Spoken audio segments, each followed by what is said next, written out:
Hurricane season is officially underway and Florida may be seeing the start of it. Meteorologist Bradford Ambrose gives us more on how hurricane season could be impacting us.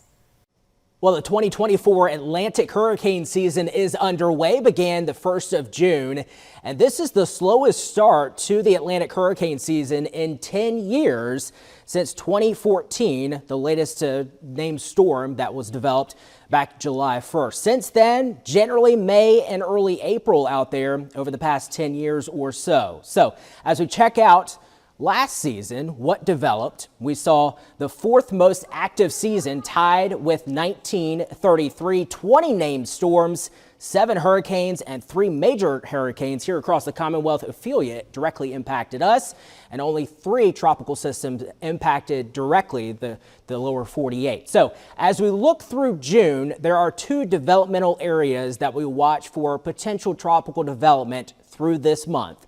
One of them being the Gulf of Mexico, through much of the Gulf of Mexico, and then also the southeastern U.S.